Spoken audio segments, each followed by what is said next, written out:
Inclusive o que a minha prima disse também, tocou um pouco, porque assim, vocês conhecem, né, a nossa história, né, dentro do Evangelho, e minha prima disse que a minha tia, ela não veio por causa do jogo do Corinthians. Misericórdia. Então, para vocês terem ideia do que é a nossa família, né? 86 anos. 86 anos. Né? E graças a Deus eu fui criado, né, nesse meio, né, com essa família maravilhosa e graças a Deus todos corintianos.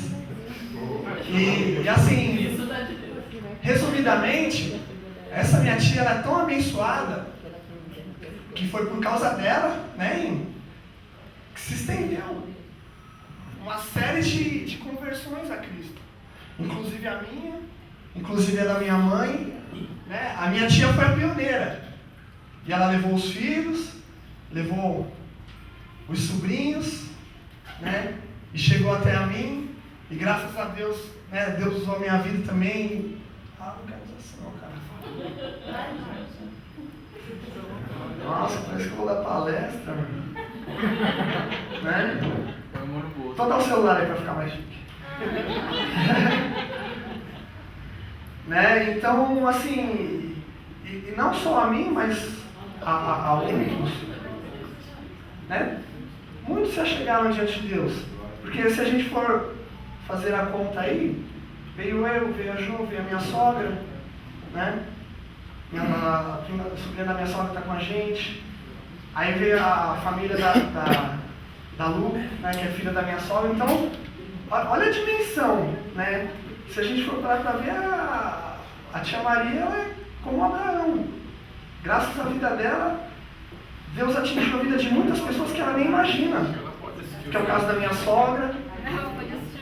Né? O galardão dela tá... Não, mas ela vai de manhã, não vai? Ela vai de manhã. Né? Então, e por aí vai. Então, assim, é uma história muito linda. Talvez ela não tenha ideia disso, né?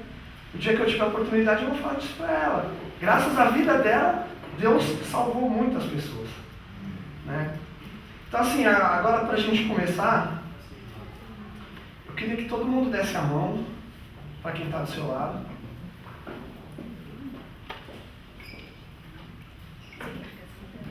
Olha para quem está do seu lado. Vai sentado. E fala eu te amo para essa pessoa que está do seu lado, assim, bem gostoso. Fala de coração, eu te amo.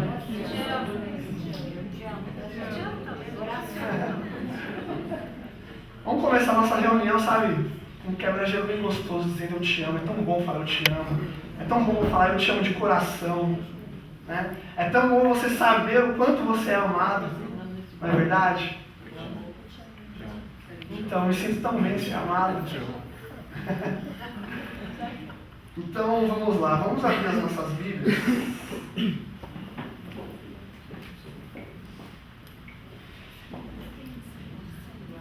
Eu comecei amaciando, porque a gente vai ler Apocalipse. Apocalipse 21.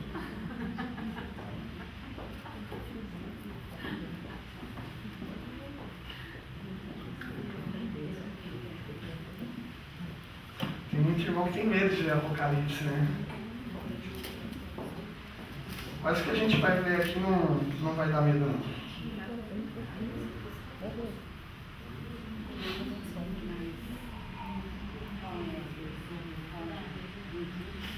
Amém? Pode ler? Pode. Eu vi um novo céu e uma nova terra, porque já o primeiro céu e a primeira terra passaram, e o mar já não existe. Eu vi João, vi a santa cidade, a nova Jerusalém, que Deus descia do céu, adereçada como uma esposa ataviada para o seu marido. E eu ouvi uma grande voz do céu que dizia: eis aqui o tabernáculo de Deus com os homens, pois com eles habitará, e eles serão o seu povo, e o mesmo Deus estará com eles e será o seu Deus. Vamos ver até o 7. E Deus limpará de seus olhos toda lágrima, e não haverá mais morte, nem pranto, nem clamor, nem dor, porque já as primeiras coisas são passadas. E o que estava sentado sobre o trono disse: Eis que faço nova todas as coisas. E disse-me: Escreve, porque estas palavras são verdadeiras e fiéis. E disse-me mais: Está cumprido. Eu sou o Alfa e o Ômega, o princípio e o fim. A quem quer que tiver sede, de graça lhe darei da fonte da água viva. Quem vencer, herdará todas as coisas, e eu serei o seu Deus, e ele será o meu filho. Amém? Amém. Esse texto aqui ficaria mais legal se fosse na voz de Cid Moreira, né? Bom,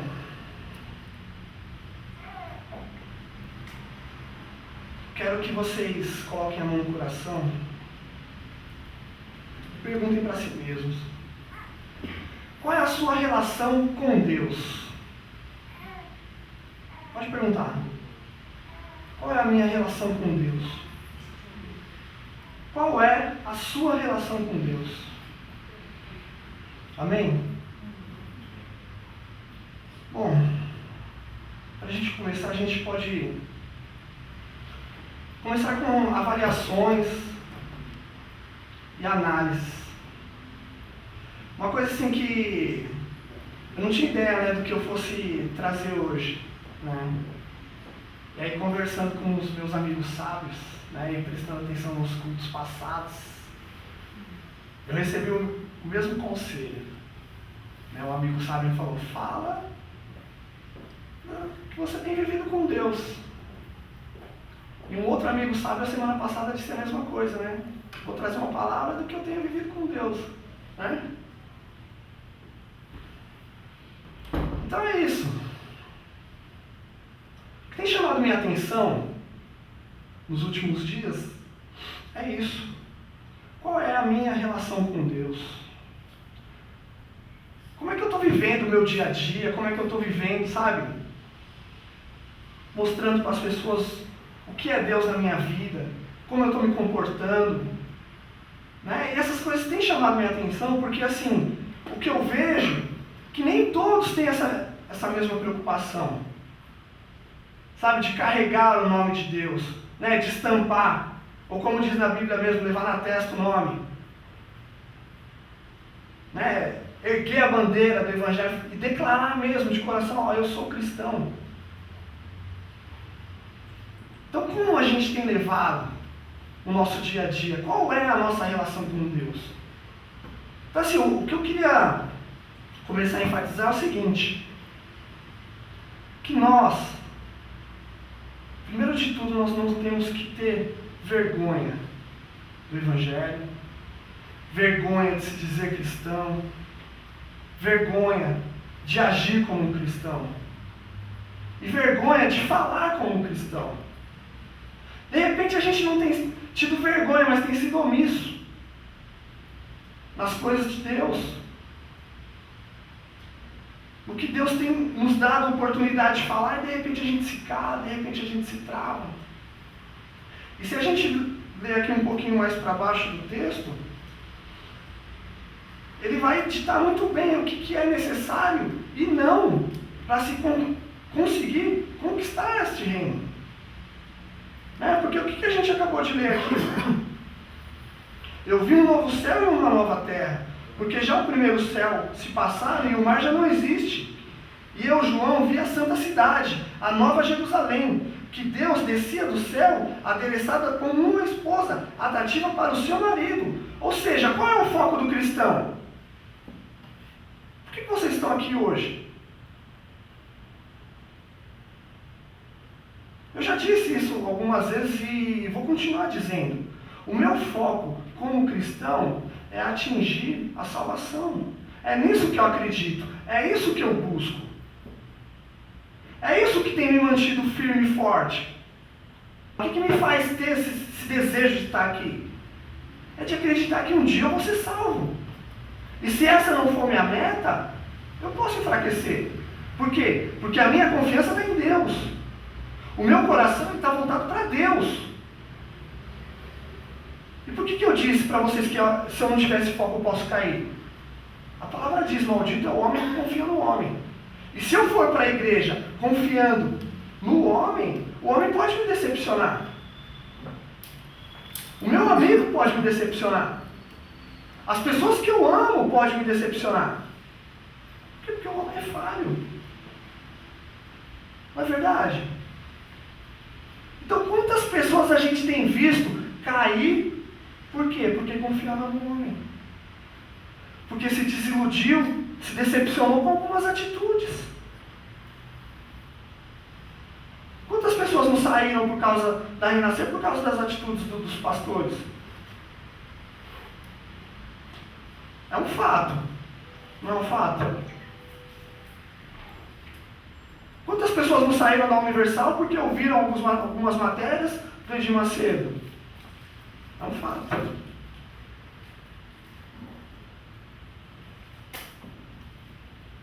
Agora, se o coração tivesse voltado para Deus, para o alvo e não para o homem, tem muitos que estão lá até hoje.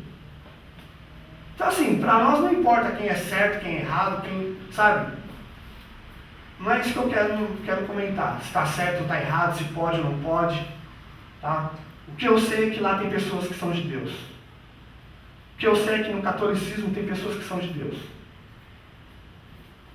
Eu sei que em outros lugares tem muitas pessoas que são de Deus.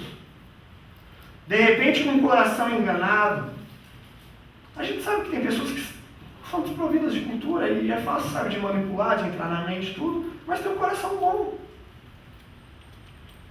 Você acha que Deus não sabe? Não é verdade? O que mais que fala aqui? Tinha parado no 7, né? O vencedor herdará tudo isto, e eu serei Deus, e ele será o meu filho. Mas os covardes, os incrédulos, os depravados, os assassinos, os que têm cometido imoralidade sexual, os que praticam feitiçaria, os idólatras e todos os mentirosos, o lugar deles será no lago de fogo, que arde com enxofre. Esta é a segunda morte. Então a gente viu justamente o que não podemos fazer. Quando eu comecei a ministrar, né, acho que todo mundo, né, quando começa algo, começa com uma certa ansiedade, né, com aquela pegada, né, violenta, tudo, e hoje eu vejo o quanto eu excedia, né? Porque quando a gente começa assim, sabe, tão querendo fazer a coisa certa que a gente às vezes acaba fazendo as coisas erradas, né? E aí você começa a dar cajadada no povo, né? Ah, você não pode fazer isso, você não pode fazer aquilo, né? Isso não é de Deus. De repente você começa a julgar as pessoas, né? Você se sente, né, um super cristão, né? E tudo que é demais atrapalha, até mesmo dentro do evangelho, né? Então eu comecei nesse vapor, sabe, de querer dar cajadada no povo. Ah, que vocês estão fazendo isso, que vocês estão fazendo aquilo, que não sei o que não sei o que, né? E sabe, descarregando um monte de coisa. E aí quando eu li aquele texto que Jesus falava para Pedro: tu me amas, apacenta as minhas ovelhas, né? E ele disse isso 3 vezes para que a ficha de Pedro caísse. Aí eu comecei a entender a importância da ministração, né? A importância do poder de você poder trazer uma palavra para a pessoa que está ouvindo. Porque, como eu disse aqui no começo, a nossa relação é de pai e filho, certo? Deus é nosso pai e nós somos filhos. E agora não. E o nosso foco é o quê? A salvação, certo? E Deus, ele deu o privilégio para os apóstolos naquele momento começarem a ministrar, começarem a espalhar essa mensagem para o mundo, certo? E essa missão foi cumprida. Então, no texto até fala, ela foi cumprida tão perfeitamente que Deus deu o privilégio para esses discípulos de terem os seus nomes escritos na porta da cidade santa. Tem 12 portões lá, cada um com o nome de um apóstolo. Olha que privilégio. Lindo, não é? Como será que eles se sentem hoje? combateram um bom combate, guardaram a fé. Missão cumprida. E pelo fato de terem essa missão cumprida, concluída, foram homenageados com o nome da cidade santa. Olha que coisa linda. Só que o que eu queria também focar hoje é que esse privilégio não é só deles. Esse privilégio de anunciar, esse privilégio de conquistar esse lugar, esse privilégio de servir, não é só deles. No mesmo texto abaixo também fala, a todos. Se ele diz a todos, são todos, somos nós. Ninguém é melhor que ninguém.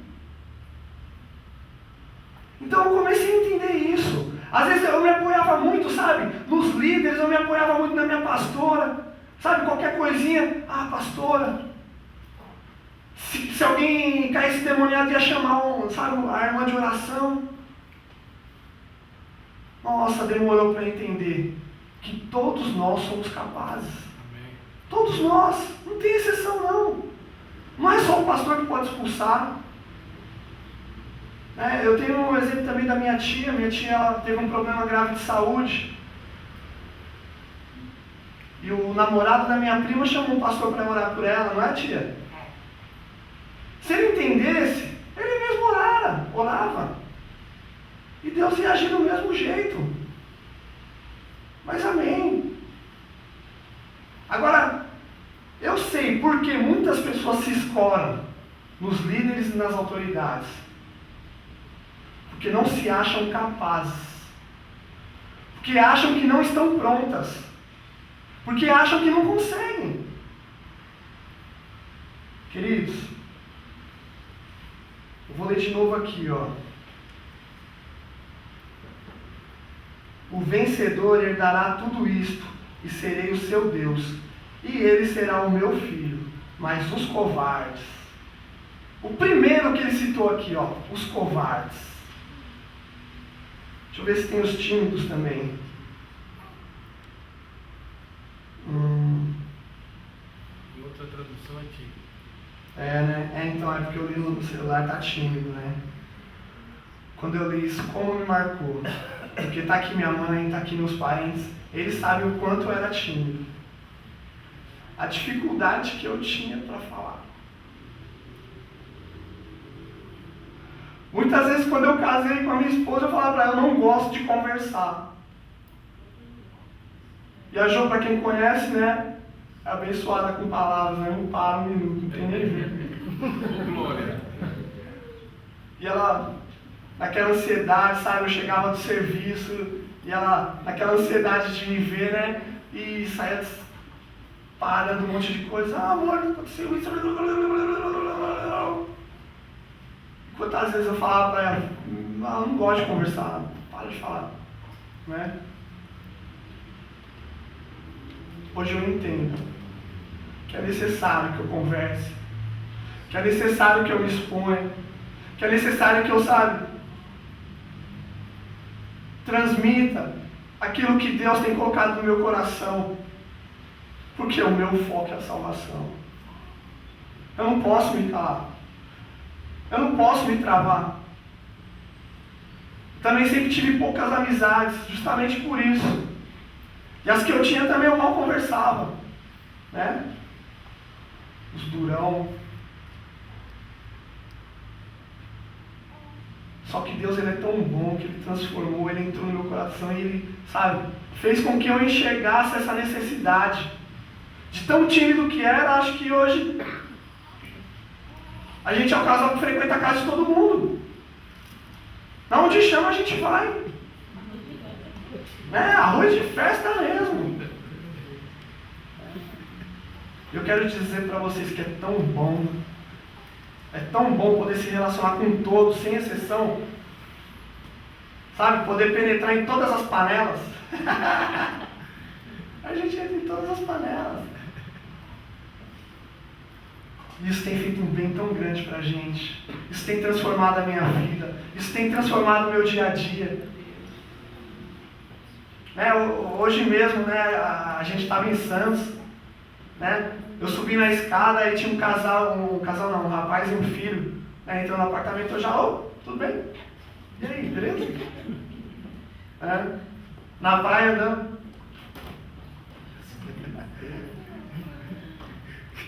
Sabe o que é isso? É a necessidade de conhecer. Sabe, eu quero conhecer o seu coração, eu quero saber quem você é, eu quero andar com você, cara. Eu me importo com você, meu. Tá, eu quero chorar com você, eu quero rir com você, eu quero lutar com você. É a necessidade, é se importar.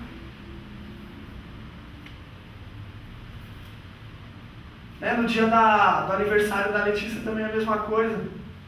A gente ligava e falava, ixi, não vai dar, eu vou para não sei o quê. Não vai dar aqui não sei o quê. Todo mundo compromissado, gente. Todo mundo compromissado, né, pastor Estevam? E eu e a Jo sem nenhum real no bolso. Quando falou que era Outback, eu falei, Jesus. Sem nenhum real no bolso. Eu falei, não, mas vamos, Jo. Não, sem nenhum real não, também estou sendo injusto, né? Tinha um negocinho ali que... É que, né, vocês me conhecem, eu sou um cara muito planejado, eu não gosto de tirar dali para colocar ali, né? Então é assim. Trabalho com planejamento é assim. E a gente foi um tempo tão gostoso, né, Letícia? Foi legal pra caramba, né, Robert? A gente conversou, brincamos, né, conhecemos mais, né, do Estevam, da Eliane. Nossa, foi uma bênção, uma bênção. Uma bênção mesmo. Aí foi tão bom que na hora de pagar, quando eu ia ter que tirar dali, aí o pastor Estevam, não. Não, que isso? Não, pastor Estevam, não. Não esquece a cabeça. Não, eu faço questão, não.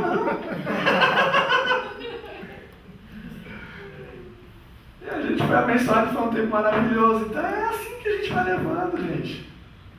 Sabe, é se importando um com os outros, é ajudando. Né? A gente tem que se importar. Sabe, você não pode ver a pessoa, sabe, se magoar e não fazer nada. Você não pode ver uma pessoa triste e não fazer nada. Né? Você tem que se importar.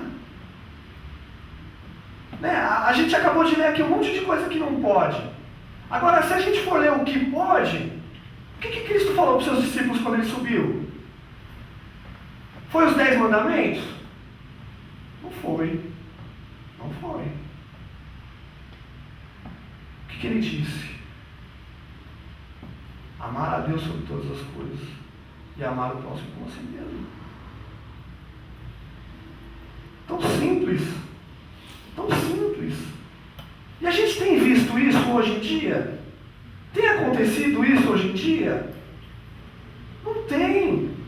E se a gente não ficar ouvindo isso, é essa necessidade da igreja, vocês sabiam? Tem gente que acha que não precisa vir para a igreja. Tem gente que acha que a igreja não é importante. Eu já vi aí rabiscado em muros, eu já vi amigos meus falarem, mas a necessidade da igreja é essa, porque você precisa ouvir o tempo todo que você é importante para o próximo. Porque se você não ouvir isso o tempo todo, você vai se esquecer. E não só isso. Tem uma série de coisas que a gente ouve, e entra com um ouvido e sai pelo outro. Ouve no domingo, chega na segunda e já está fazendo tudo errado. Então é essa a necessidade de você ter que vir para a igreja. Porque você precisa aprender que você tem que amar o próximo. Que você precisa ser boa. E a igreja está aqui para moldar o seu caráter. Para moldar. Para te transformar num vaso ruim, num vaso bom. É essa a função da igreja. Transformar pessoas. Porque aqui ninguém vai te ofender. Aqui ninguém vai dar risada de um defeito físico seu. Aqui ninguém vai te menosprezar. Aqui todos somos iguais. E é isso que a gente aprende aqui. Que todos somos iguais. E que Deus é bom. E que eu me importo com cada um de vocês. E que vocês se importam uns com os outros. E que todos nós nos queremos bem. Então por que não frequentar, né? Será que é porque as pessoas falam demais e aí cansa ouvir muito? Não. Então é isso, Deus vai moldando, Deus vai trabalhando e assim a gente vai vivendo. Né? Ó, eu vou continuar aqui lendo o que não pode. Eu parei nos covardes ou nos tímidos, né?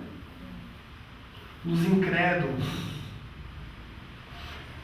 Olha, a gente que trabalha em empresa, a gente que tem muitas amizades fora da igreja, a gente vê o quanto o inimigo tem agido na incredulidade.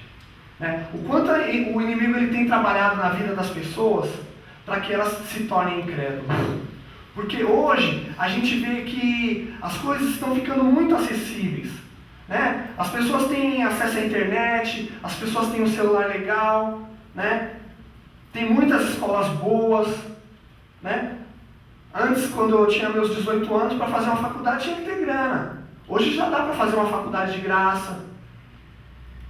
Né? Então, assim, as coisas têm melhorado. E as pessoas têm evoluído culturalmente. E isso tem atrapalhado.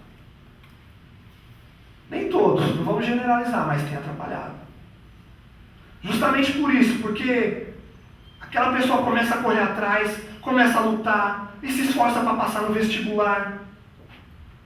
E aí, para entrar numa grande empresa, tem uma série de bateria, uma série de testes, e a pessoa se esforça, corre atrás, sabe, e faz tudo acontecer e acaba conseguindo.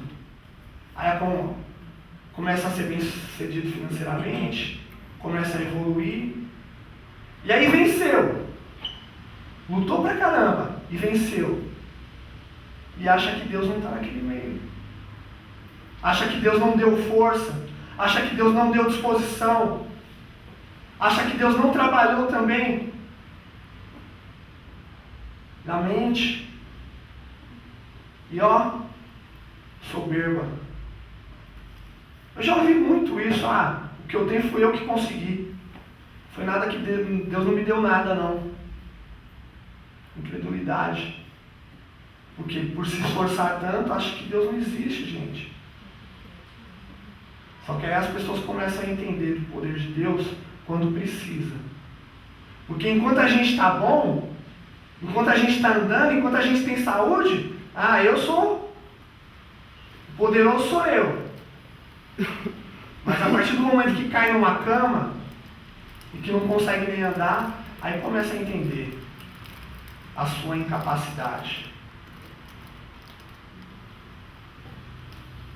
Estou falando alguma mentira? Porque quando a doença vem, meus amigos, é só Deus. É só Deus. E eu nunca tive vontade de orar tanto quanto na área da saúde. Porque eu também acho que a gente tem que lutar. Eu também acho que a gente tem que se esforçar. Sabe, eu não sou a favor do cristão que gosta de ficar escorado e só pedindo as coisas para Deus. Eu também não gosto, sabe, de iludir ninguém. Vem para a igreja que Deus vai te abençoar. Dá o seu dízimo porque você vai prosperar. Todas as vezes que eu tive a oportunidade de falar de Deus para alguém, eu nunca falei isso. Eu nunca vendi milagres. Vai lá no culto domingo lá que você vai sair de lá abençoado. Eu tenho certeza. Deus vai fazer uma obra grande na sua vida. Nunca vendi milagres. Nas oportunidades que eu tive de falar de Deus, eu falei de Deus. Nas oportunidades que eu tive de evangelizar, eu falei da igreja, da comunidade, da amizade, do amor, da fidelidade. De tudo que eu vivi aqui. Da ajuda, da compaixão, dos conselhos. É o que eu tenho falado. E graças a Deus eu sou visto como uma pessoa equilibrada. Sabe, não como aquele doido, mentiroso, ou aquele cara chato, inconveniente. Nossa, isso é tão ruim com um cristão ser inconveniente, ser chato. Ser visto como uma pessoa, sabe, né? Lá vem o crente, pelo amor de Deus. Deus não quer isso da gente, não. Nós temos que transmitir amor. E não arrogância. Transmitir paz. Então já falamos sobre os incrédulos, né? Próximo. Jesus.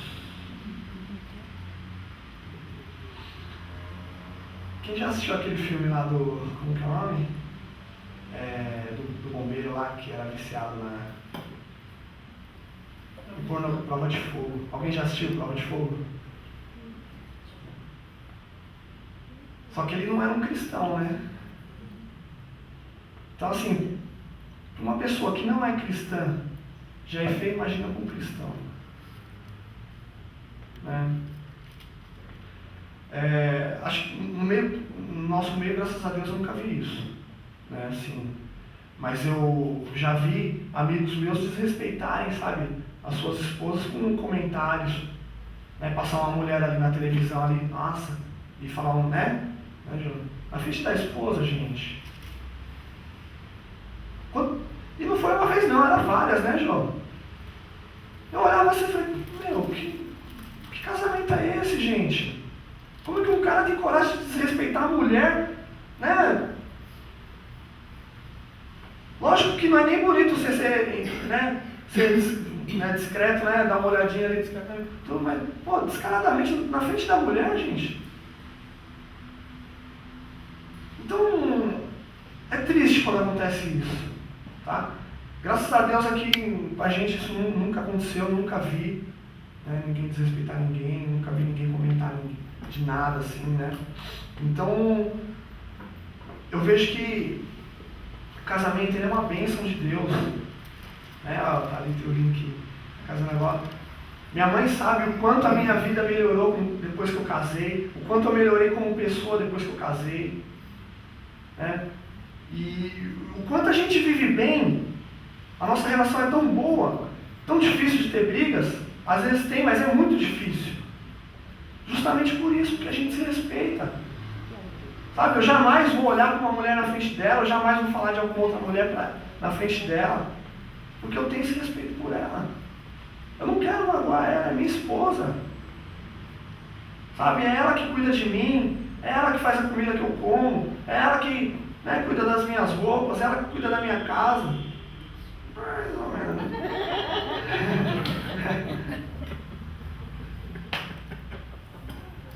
Então se o casamento foi algo tão bom na minha vida, sabe, mudou tanto a minha vida, mudou tanto, sabe, a minha maneira de viver, e é tão bom para mim, por que eu vou jogar ele fora, gente? Por que eu vou desrespeitar uma pessoa que me ama? A gente tem que valorizar as pessoas que a gente ama. A gente tem que respeitar as pessoas que a gente ama, para que a gente viva bem. Amém? Amém. Próximo. Os assassinos. Assassinos homicidas. Desculpa. Bom, claro que aqui não tem nenhum assassino, né? Que eu saiba.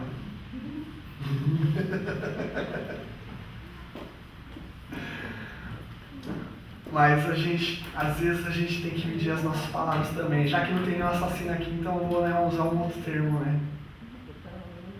Às vezes a gente pode matar alguém com as palavras. A nossa boca, ela é tão perigosa que se você não medir o que você falar, você pode arruinar uma pessoa. E você pode matar ela na fé.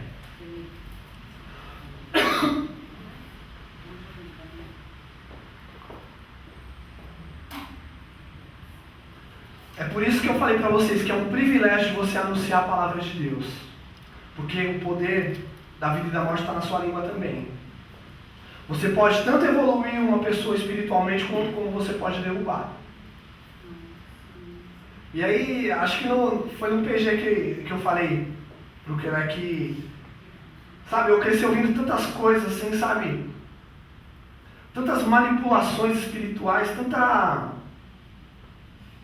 troca com Deus, que eu vivi uma vida que não estava voltada para o foco que é a salvação, mas sim pelas responsabilidades e as obrigações que me colocavam.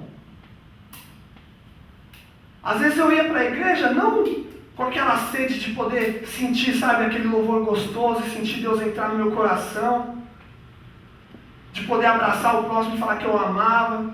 Às vezes eu ia por quê? Por causa das obrigações. Não, porque eu tenho que fazer isso, porque eu tenho que fazer aquilo. Não tenho que dar meu dízimo, porque se eu não der, eu vou ser amaldiçoado. O devorador vai entrar lá em casa lá e vai devorar tudo. E não é assim que funciona não, gente. Como eu disse no começo, qual é a nossa relação com Deus? Pai e Deus é Pai e nós? Você acha que Deus quer o mal de alguém aqui? Claro que não. Deus não quer o mal de ninguém. Deus não quer amaldiçoar ninguém. A menos que você esteja incluso aqui, no que a gente acabou de dizer aqui. Então, sabe, é isso que pega. Sabe, Deus não vai te amaldiçoar porque você está de social. Mas continua andando, que você está bonito. Tá? Deus não vai me amaldiçoar porque eu uso uma camiseta dos Gaviões. Deus não vai me amaldiçoar porque eu uso um boné. E nem porque o nosso pastor é tatuador. Você acha que o nosso pastor vai deixar de entrar no céu porque ele está tatuado? O que vocês acham? Que Deus vai estar lá na porta lá? Nossa, que feio, né? Pode voltar.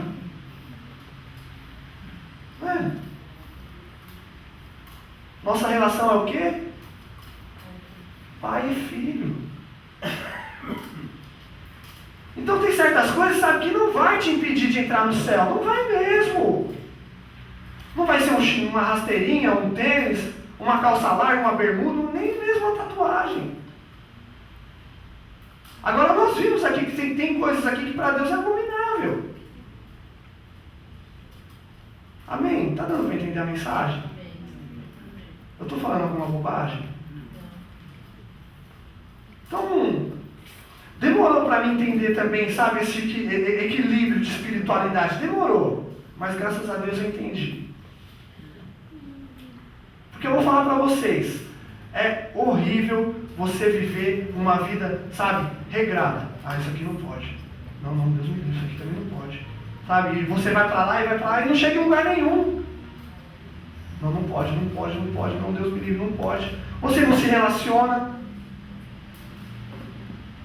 Não, aquele grupinho lá, pelo amor de Deus. Deus me livre, só Deus na causa. Você se isola. Você fica limitado. Nós passamos esse final de semana com uma família que não era cristã. Foi ruim, Jô? Não foi. A gente riu, a gente se divertiu. Ninguém brigou. Todo mundo se ajudou nas tarefas lá. Lavar, limpar, cozinhar. Foi ótimo, e não eram cristãos. Sabe, por que eu vou me isolar? Não, Deus me livre. Falar palavrão, Deus me livre. Não chego nem perto.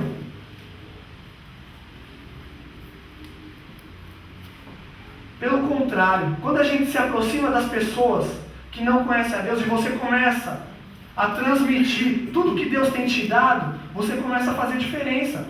E as pessoas começam a notar.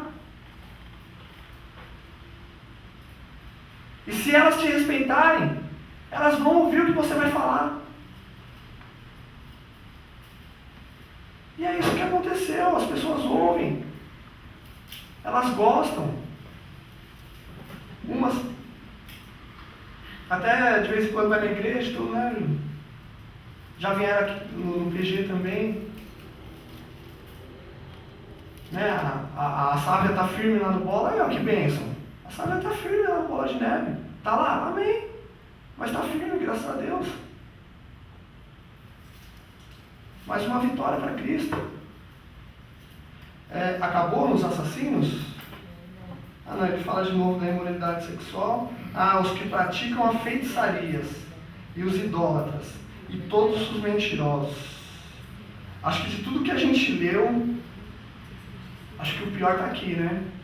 Feitiçaria, idolatria e a mentira. Quando a gente tinha um amigo também que frequentava esses negócios aí, né? De de candomblé. E quando a gente ia sair, a gente tinha que esperar ele terminar lá, de tocar lá, pra gente poder sair. E eu fico abismado com a dedicação. Porque não faltava não, gente. Não faltava. E não ia enquanto ele não terminava lá, as batucadas dele lá. E aí a gente vê, né, o cristão, né, às vezes, vamos ali, vamos. Tá nem aí com o culto, não tá nem aí com a cerimônia tão bonita que é a Santa Ceia, né? Tem tantas coisas assim na nossa igreja que a gente sabe, tem que ter uma responsabilidade, tem que ter uma dedicação, porque não é simplesmente o exemplo da Santa Ceia, não é, a gente não vem aqui só para comer um pãozinho, tomar um copinho e já era. Né? Tem todo um significado, tem uma importância. Sabe? E tem bastante igreja que prega isso, que fala que os membros podem faltar qualquer dia, mas menos no dia da Santa Ceia. Por quê? Porque é uma cerimônia importante. É o momento que Cristo está se despedindo dos seus discípulos. É o momento que ele queria tipificar, né, isso e transformar isso numa simbologia para a gente, sagrada. Então, às vezes, assim, a gente, voltando naquilo que eu falei também no começo, às vezes a gente vai levando o nosso dia a dia como cristão e acha que tá bom ir só no domingo para a igreja. Sabe, eu vou domingo, tá bom. Eu já sou cristão, tá bom. Mas não, é importante. É importante. Sabe, a gente não pode viver uma vida de cristão de qualquer jeito. Você tem que ter uma importância, você tem que ter um foco. Você tem que ter uma direção. Não é simplesmente achar, eu aceito a Cristo, eu estou salvo. Não é assim. Não é assim. Quer um exemplo claro? A gente sabe que existem muitas tribos, certo? Vou dar um exemplo dos punks, vou dar um exemplo dos hip hop, dos skin. Todos eles têm o quê? Um estilo de vida, não é verdade? A vida deles é o quê? Direcionada para aquilo. Os heavy metal, os caras vivem para aquilo. Se chegar para um cara e você vê ele lá todo de preto cabelo, você vai, isso é o quê? Eu sou heavy metal. Por quê? Porque a vida dele é direcionada para aquilo. A minha vida inteira, eu procurei uma identidade. E isso é o quê? É uma questão de identificação. Eles querem uma identidade. Um quer ser heavy metal, o outro quer ser skin, o outro quer ser punk. Certo? É a necessidade de ter uma identidade. Você tem que ser alguma coisa. E eu vou falar, os cristãos estão no meio também. É uma tribo, certo? A gente pode dar até o nome de tribo de Judá. A gente é a tribo de Judá. E aí, se você for pro meio dos punks, o cara vai falar, e aí, você conhece os Ramones? Se você falar que não conhece, fala aí, Robert, um punk que não conhece Ramones. Vai ser o quê? Menosprezado, não é? Os punk vai olhar pro cara e falar, você não conhece Ramones, você não é punk.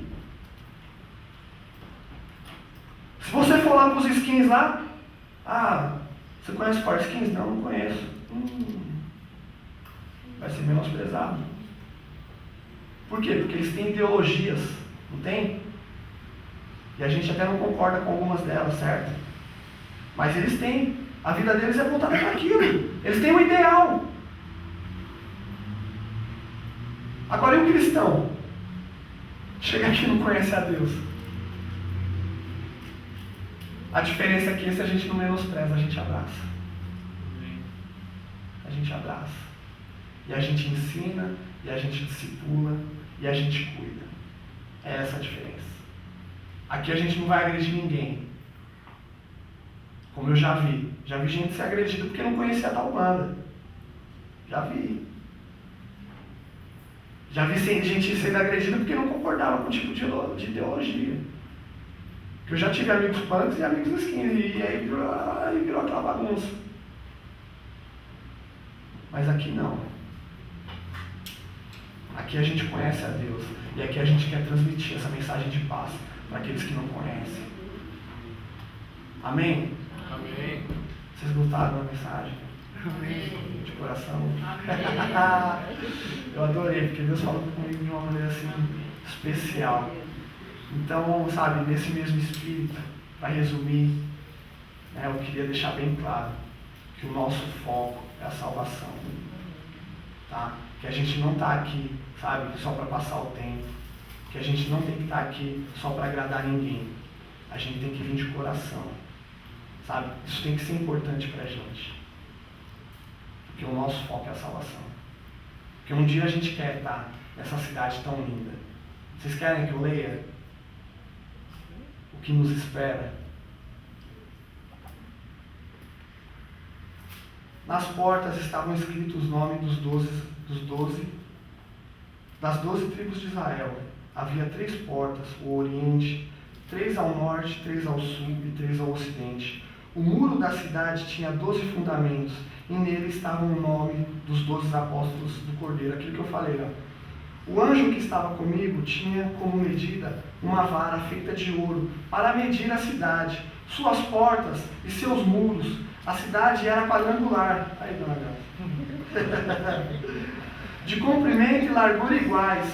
Ele mediu a cidade com vara. Tinha 2.200 quilômetros de comprimento, e largura e altura eram iguais ao comprimento.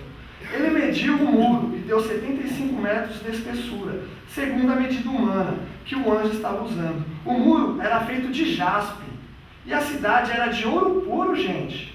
Ouro puro, semelhante ao vidro puro. Os fundamentos dos muros da cidade eram ornamentados com toda sorte de pedras preciosas. Imaginem a beleza dessa cidade. O primeiro fundamento era ornamentado de jaspe, o segundo com zafira, o terceiro com calcedônia, e o quarto com esmeraldas, o quinto com sacerdônio, o sexto com sárdio, o sétimo com crisópilo, o oitavo com berilo, o nono com topázio, o 10º com crisopraso, o 11º com jacinto e o 12º com ametista. As 12 portas eram 12 pérolas, cada porta feita de uma única pérola. A rua principal da cidade era de ouro puro, como vidro transparente. Olha, eu vou confessar que eu não conheço nenhuma dessas pedras, nunca vi na vida. Mas que deve ser bonito, deve, né? Deve ser uma coisa linda, né? Rua de ouro, né? Tudo transparente. Então, assim, eu quero ir para lá. Tá? Eu quero ir para lá. Porque a gente viu aqui que lá não vai ter choro, não vai ter sofrimento, não vai ter dor. Né? Quem aqui não está cansado de tudo isso? Né? Quem aqui não está cansado do seu dia a dia? Né? A gente luta tanto para conseguir as coisas. Né? A gente luta tanto para ser alguém. Né? E a nossa vida é uma batalha. Né? Eu tenho acompanhado a vida, né, da Dona Lóia, do Quelé, do Dodô, né? A gente vence uma batalha e já aparece outra. E aí a gente luta e a gente vai vencer, mas vai aparecer outra também. E é assim, a gente está cansado disso, a gente está cansado disso. Mas a gente não pode desistir. A gente pode estar cansado, mas Deus nos dá força. Amém? Então dê uma salva de palmas para Deus.